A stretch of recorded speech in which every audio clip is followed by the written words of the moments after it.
My Borrowed Son. Chapter 15. To My Friends.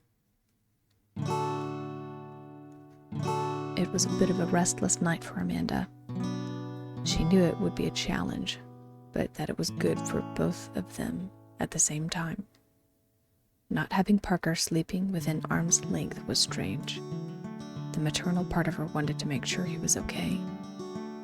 What if he needed something? What if he had a nightmare? What if he went to get off of the table and slipped on the ladder or rope? Parker was prone to climbing things after all. Fretting and worrying took its toll on Amanda, and, by morning, she found herself blankly staring at her reflection for several unblinking minutes as the water washed away her toothpaste. There were faint, dark rings under her eyes, but perhaps that had to do with the other matter of Parker getting older. He was growing into a fine young man. He was gaining interests and wanting to explore more things. Just the other day, her son asked her about sports as he practiced his swimming in the bathtub and possibly joining this thing called a Dungeons & Dragons campaign that one of his friends, Billy, was hosting. Amanda remembered D&D when she was growing up, and it didn't seem all that interesting if she was being honest. But Parker was his own person. He needed to be able to express himself and be free to explore the things he wanted to, but within reason.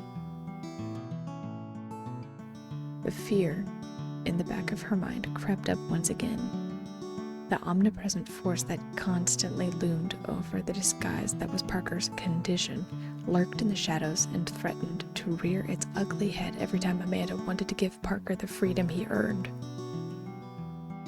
There was a portion of Amanda that scolded herself for not telling Parker sooner about his so-called condition and how he actually came into her life. The other part, the dominant one, hoped she would never have to tell him. To her, it didn't matter where he came from. He was her son, and she reasoned that not having answers to his existence was worse than providing one lie. Regardless of her feelings, Amanda knew that she needed to start letting Parker make some of his own decisions when it came to his interests. If it was dangerous, she would intervene. Otherwise, she needed to trust in Parker and reinforce their lessons when needed. Hey, Mom. Good morning.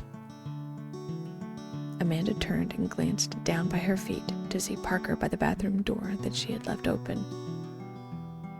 Are you finished? Oh, yeah, of course. Sorry. Good morning, Parker, greeted Amanda as she quickly rinsed out her toothbrush and stepped past Parker into the hall. Did you sleep well? Yeah, I did. You? Grinned Parker. I slept well enough, his mom replied. It's Saturday. Do you want cinnamon rolls or eggs? The look in his eyes said it all.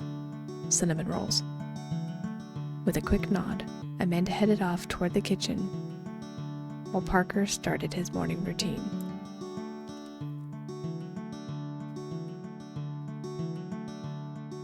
Parker heaved his way up the line he fixed on the side of the sink, despite his mom insisting he use the ladders for everything, and washed his face and brushed his teeth. The newly minted teen stared at his reflection in the mirror and, for the first time in a while, felt like he was a little different. He knew his hair probably needed a trim, but there was something about his physical body that felt different. There was something about his features that felt like they were changing. His mom had explained that his body would be going through changes as he got older, but today was the first day he actually felt a little different. Parker decided to table that for another time, as he began working on a mental spiel for his mom about why he should be able to get a Tumblr account. He went over the talking points in his head. Selena has an account for her art to better her portfolio and gain a following. I want to publish some of my writing because I like it and I'm good at it. I'll be responsible. It'll be another way to make friends. I know we've talked about safety on the internet before, and I promise I'll be safe. The more Parker thought, the more he didn't feel confident in his argument. The teen still wanted to try, though. The worst thing that his mom could say was no, right? He shimmied down the line and hurried to the kitchen before he could lose his nerve. Parker crossed the wooden floor, taking in the height of the hallway and the vastness of the living room before walking into the kitchen. After spending the evening in a place designed specifically for someone of his size, looking up toward the ceiling was vertigo-inducing. That weird part of him felt, for whatever reason, apprehensive as he approached his mom. It happened from time to time, but that sensation was something he couldn't identify. The sweet smell of baking cinnamon bread wafted through the air and dismissed his concerns as his mom knelt instinctually and helped him up onto the counter. So, I was thinking that we should start working on the hot water in your space first, so if there are any leaks and spills, we can clean it up, dry it off, and not get any decorations and electricity wet. I know we set up the basics yesterday, but I just want to make sure it's all good before getting everything else in place. What do you think? Asked his mom. A healthy portion of iced cinnamon roll was dished out onto his plate and handed to him. Sounds good to me, replied Parker. And thanks for making breakfast. He inhaled the sweet scent and dared to lick a large portion directly off of the top when his mom wasn't looking. You're welcome, sweetie, Amanda said in response. Then, if you're feeling up to it, we can hook up the cords and lights so you can be ready to show your friends your new room on your webcam by Monday for class. That sounds great, said Parker, his mind thrumming with a slight growing anxiety as his question continued to prickle the tip of his tongue. Parker winced as he saw his mom looking at him. He didn't know how she did it, but anytime he had something on his mind, she knew. Or we can do something different, suggested Amanda. Parker looked up and saw his mom's intuitive eyes looking at him quizzically. No, I want to do all of that. It's going to be a great project, said Parker hurriedly, his heart rate spiking momentarily. It's just, I wanted to ask you for something, like a delayed birthday gift. The concern in his mom's brow dissipated into curiosity. She nodded and laid her hand down onto the counter, a signal to Parker that they were going to sit at the table instead of eating on the kitchen counter. He stepped onto her hand, noting the small blister on her thumb from where she probably accidentally burned it while making breakfast, and let her get settled down at the table before continuing. Okay, hear me out, said Parker, as the argument he had been practicing in the bathroom and all this morning vaporized immediately. Okay, said his mom, with a cautiously amused smile on her face. Parker cleared his throat a few times before it clicked again in his head. Right. So, I was wondering if I could start my own Tumblr page, said Parker. His mom's brow furrowed in confusion, so the teen decided to elaborate. I was talking with Selena and the others during the party yesterday, and Selena said that she had one and was using it to post her art and stuff like that. She said I should put my writing up on there, and I kind of want to. Parker knew this was a big ask. Generally speaking, his mom tried to emphasize that time should be spent off of the computer and not on it. His access to the internet was usually kept under mild monitorization, simply because the internet had a lot of things he wasn't ready for. As his mom would say, the internet is a powerful tool that can be used for good and bad. There are some different people on the internet, and sometimes the things they put out there are cruel, or not for young eyes. Parker had always adhered to that, and only used his internet searches for academic purposes. This, he felt, was a good resource for him to utilize. Amanda, on the other hand, felt herself squirm and pale, and she prayed Parker hadn't noticed. That website was the same one way back when that she had found a lot of writing about little people. A lot of it seemed like fiction and fantasy, if not for the fact that her son fit in with the exact categorization of these small beings who lived in the walls. Amanda thought about the conversation she had with herself just this morning about letting Parker have a little more freedom and taking his feelings into consideration. He was expressing interest in publishing and writing.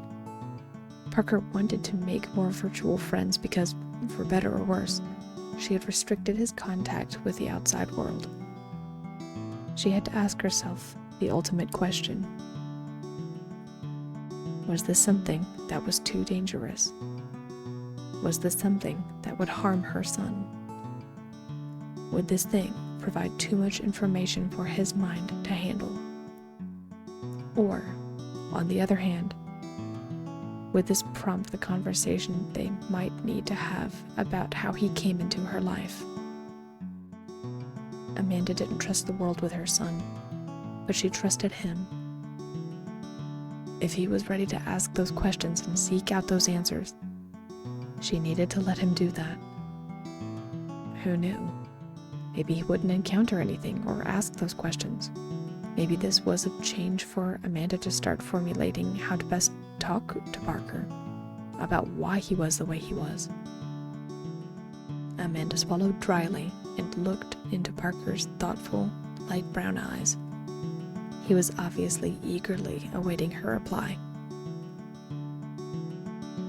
Well, Parker, I think that you've shown a lot of responsibility when using the internet. Obviously, I would like to be able to see the website and look into all of the options, but I think we could come to some kind of compromise, decided Amanda. Parker, absolutely filled with elation, leapt up and cheered. Yes! Thank you, Mama! He said jubilantly. He threw himself onto her hand and hugged her with all of his might. It reminded Amanda of the little boy he still was. Once again, she sent a silent prayer that she was doing the right thing. She suspected she would need to have a conversation with Parker, but not now. Not right after his birthday. We'll get everything set up after we set up your space. Deal? Deal. The next 8 hours were a test of sheer willpower. Hot water was a trick and a half to get set up, and that went double for the electricity, specifically the switches that turned the lights on and off. The easiest part was, in all reality, decorating. Parker chose easily cleanable floor panels and mostly space-themed wallpapers. He did choose to have his bedroom in a Hobbit-style theme, with greens, browns, and little grass patches which Amanda dug up for it. He also picked out a few gardening beds for him to grow stuff off of his balcony, and plenty of wires and charging places for his devices. His area, right off of his bedroom on the second floor, was his classroom and study area, hooking up the camera and tablet for class. The first floor was the gaming and hangout area. Finally, the attic was Parker's not-so-secret tinkering area when he wanted to create and design stuff. All in all, things were coming together very well. And by the end of the night, Parker was exhausted, but not exhausted enough to deter him from creating his account. With his mom's blessing, he quickly filled in his email, birthday, and even uploaded a quick picture he took of himself. The final thing to determine was the name of his blog, which Parker didn't realize he needed to do. What did he want to call his blog? His name was already taken, and he wanted to make sure it sounded genuine and professional if other people were going to see it. He didn't want to make it something naughty and have his mom find out and revoke this privilege. He stared at the blinking vertical line on the screen as his hands hovered over the virtual keypads. Then it hit him. The name was already on the place his mom gifted to him, added with a little touch into his mind. Parker's Place. Welcome to my little life. It was suiting, and Parker felt like it represented him in a way that didn't talk too much about his condition. He was more than some fancy Latin name after all. The screen popped up, and for a moment, he wasn't sure what he wanted to say. Should he make an introductory post? One of his dreams? Did he even have to use that button at the bottom called tags? He decided his first course of action was to send the Tumblr link to Selena, which he did, before electing to make a little introductory post. It was polite after all. Nerves and excitement starting to make him feel jittery, Parker began typing. To my friends. Hey there, my name is Parker, and I'm a little new here. I like writing, poetry, tinkering, and I stream games and stuff from time to time. I'm also a bit of a space nerd, and I usually have a favorite book every month, but my all-time favorite is probably The Hobbit. I hope you all like my stuff. I'm just putting it out there to get over my stage fright, fingers crossed. Anyway, it's nice to meet you through the screen. If you have any story suggestions I should read here or cool art I should check out, just let me know. Look forward to hearing from all of you out there, and hey, welcome to my little life. So long, Parker. After staring at the post for nearly 20 minutes, Parker decided to pull the trigger. Taking a breath, he pressed the Post Now button and hoped for the best. He didn't have time to watch and see if anyone noticed or cared about his post. Dinner was ready, and it was his turn to pick the movie.